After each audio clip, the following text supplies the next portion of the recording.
Students, स्वागत है आप सभी का इस वीडियो लेक्चर में। आज हम डिस्कस करेंगे topic solution of system of linear equations using inverse of matrix.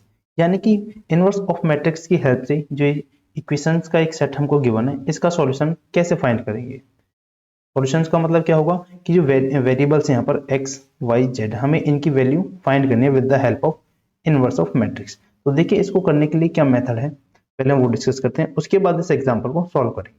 ठीक है, तो देखिए यहाँ पर आपके पास एक गिवन है एक सिस्टम ऑफ लीनियर इक्वेशंस। ठीक है, ये आपके पास गिवन है सिस्टम ऑफ लीनियर इक्वेशंस,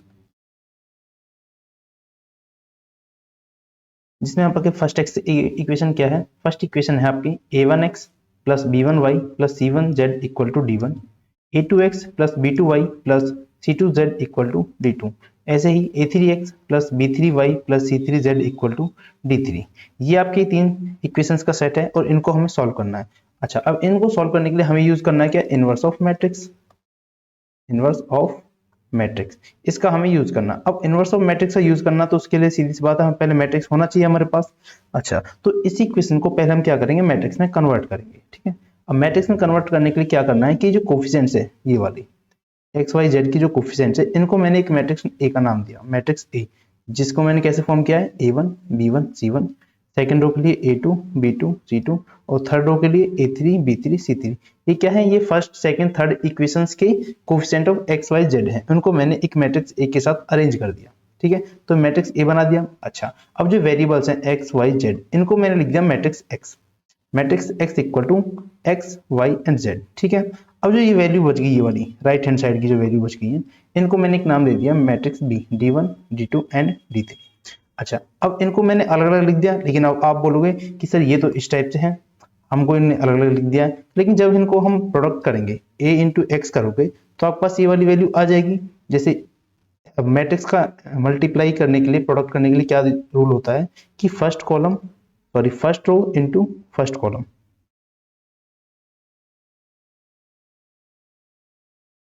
ठीक है, अब आप बोलोगे कि सर ये तो एक इक्वेशंस इस टाइप से अरेंज है, और लेकिन हमने इनको मैट्रिक्स में वेरिएबल्स को और स्केलर्स को अलग कर दिया। लेकिन अगर हम इस मैट्रिक्स ए का और इस मैट्रिक्स एक्स का प्रोडक्ट करते हैं तो हमारे पास ये वैल्यू बी आ जाएगी। ठीक है, कैसे, जैसे मैट्रिक्स का अगर हमें प्रोडक्ट करना हो तो हम क्या करते हैं, फर्स्ट मैट्रिक्स के लिए फर्स्ट रो और सेकंड मैट्रिक्स का फर्स्ट कॉलम, तो first row into first column, यानी कि a1x plus b1y plus c1z equal to first element of b, यानी कि d1। तो इनका अगर हम प्रोडक्ट करते हैं a इंटू एक्स तो इक्वल में क्या मिलेगा, b। तो वापस से यही इक्वेशन मिल जाएंगे हमको। तो हमने इसको क्या लिख किया कि ax इक्वल टू b। ठीक है, इतना लिख दिया, यानी कि इस वाले सिस्टम ऑफ इक्वेशन को हमने अरेंज कर दिया मैट्रिक्स की फॉर्म में। इतना करने के बाद हमें क्या करना है कि दोनों side pre multiply by A inverse, तो ए इनवर्स के साथ प्री मल्टीप्लाई कर देंगे, ये कर दिए इसके साथ मल्टीप्लाई, और ये भी यहाँ पर। अब आपको पता है ए इनवर्स इंटू ए, ये होता है आई की इक्वल, और यहाँ पर क्या हो जाएगा ए इनवर्स इंटू बी। अब अगर आई आइडेंटिटी मैट्रिक्स है और उसके साथ हम किसी भी मैट्रिक्स की मल्टीप्लाई करते हैं तो हमारे पास वही मैट्रिक्स मिल जाएगा। तो यहाँ बच गया x, x equal to A inverse into B, और एक्स की क्या वैल्यू थी, एक्स वाई जेड। यानी अगर हम इस वाले इक्वेशन को सॉल्व कर लेते हैं, ठीक है, तो हमारे पास क्या वैल्यूज आ जाएंगी, ये एक्स वाई जेड की वैल्यू आ जाएंगी। अब इनको सॉल्व कैसे करेंगे वो देख लेते हैं with the help of example.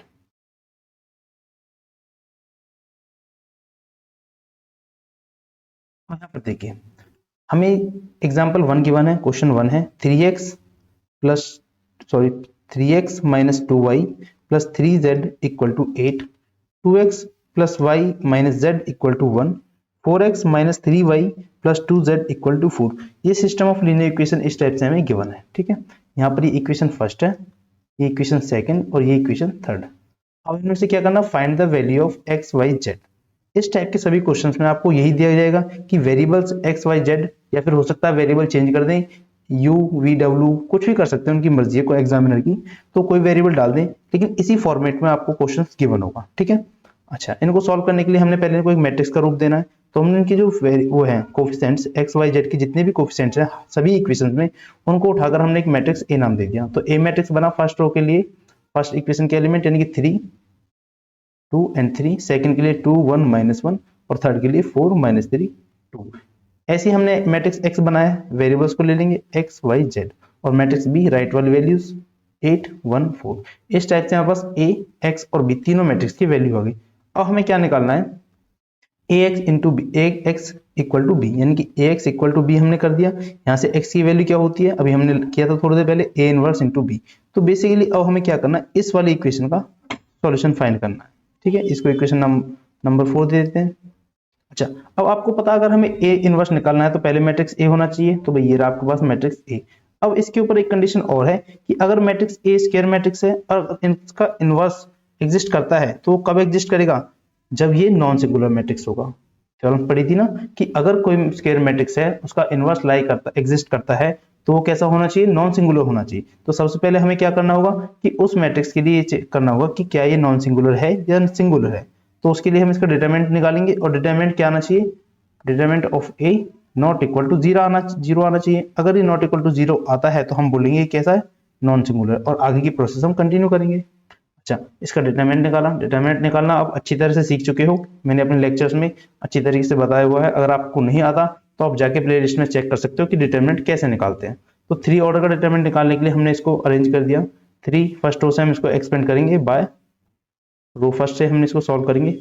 3 into में 2 माइनस का 3 माइनस 2 इंटू में ये वाली कॉलम चला जाएगा और ये वाली रो चली जाएगी। 2 इंटू 2 4 माइनस, लेकिन माइनस माइनस प्लस हो जाएंगे, 4 इंटू 1 4। उसी टाइप से हम क्या करेंगे, इसको सॉल्व करते करते डिटरमिनेंट को क्या वैल्यू लेके आएंगे, माइनस के 17। इस डिटरमिनेंट को सॉल्व करने पर हमारे पास क्या वैल्यू आती है, माइनस के 17। ठीक है, और ये माइनस का 17 क्या है, नॉट इक्वल टू जीरो है। इसका मतलब ये कैसा मैट्रिक्स है, ये एक नॉन सिंगुलर मैट्रिक्स है। अगर ये नॉन सिंगुलर मैट्रिक्स है तो इसका इनवर्स एग्जिस्ट करेगा, तो इट्स इनवर्स विल एग्जिस्ट। अच्छा, अब इनवर्स निकालने का क्या फॉर्मूला होता है, इनवर्स निकालने का फॉर्मूला होता है ये A inverse equal to adjoint of A upon में डिटरमिनेंट ए। यानी कि अब हमने डिटरमिनेंट ए तो निकाल लिया, ये इसकी वैल्यू आ गई माइनस के 17। हमें इसकी वैल्यू चाहिए, डिटरमिनेंट ए की वैल्यू। अच्छा, डिटरमिनेंट निकालना भी अच्छी तरह से सिखा चुका हूं मैं आपको। अच्छा, डिटरमिनेंट निकालने के लिए हमें क्या चाहिए, माइनस चाहिए, और माइनस की हेल्प से हम कोफैक्टर निकालेंगे। फिर कोफैक्टर्स को हम रिप्लेस करेंगे एलिमेंट्स ऑफ मैट्रिक्स ए से, फिर उसको क्या कर देंगे, ट्रांसपोज कर देंगे। ठीक है, तो पहले हमने माइनस निकाले, इस टाइप से सारे माइनस निकाल लेंगे। सभी माइनस मैंने पहले से निकाले हुए हैं ताकि हमारा टाइम बच जाए, ज्यादा टाइम खराब ना हो। इसी माइनस की हेल्प से हम क्या करेंगे, सारे कोफैक्टर्स निकाल देंगे इस टाइप से। ये हमने सारे कोफैक्टर्स निकाल दिए हैं। अब इन कोफैक्टर्स को मैंने क्या किया, ये जो मैट्रिक्स ए है इसके एलिमेंट से रिप्लेस कर दिया।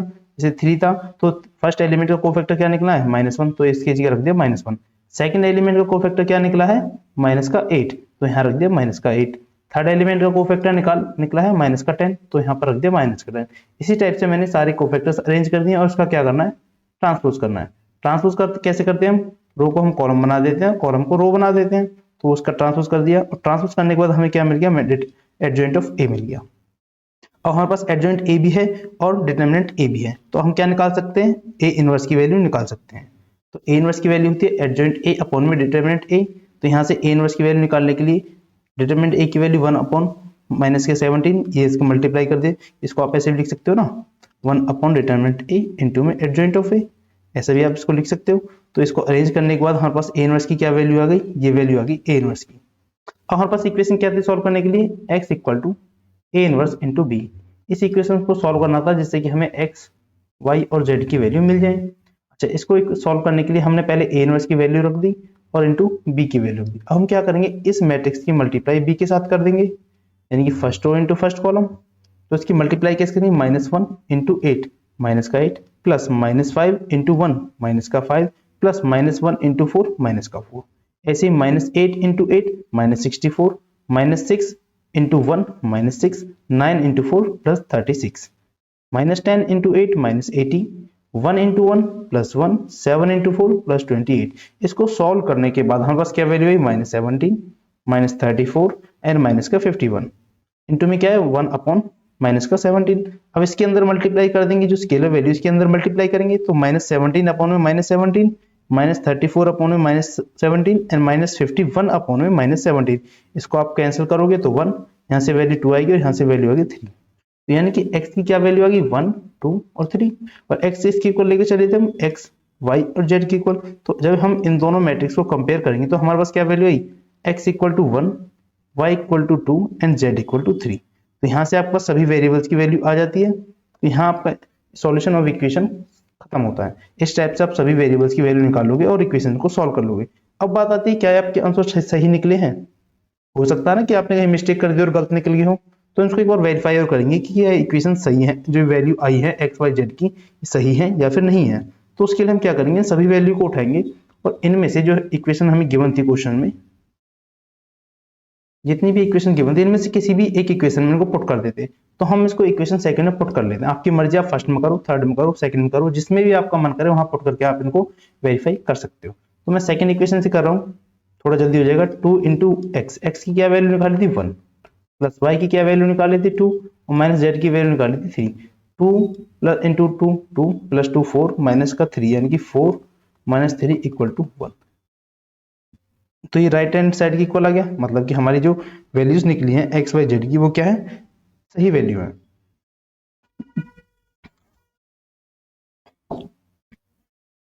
तो उम्मीद है आप सभी को जो हमने क्वेश्चंस किए हैं, जो आज कंसेप्ट सीखा है, अच्छी तरह से समझ में आ गया होगा।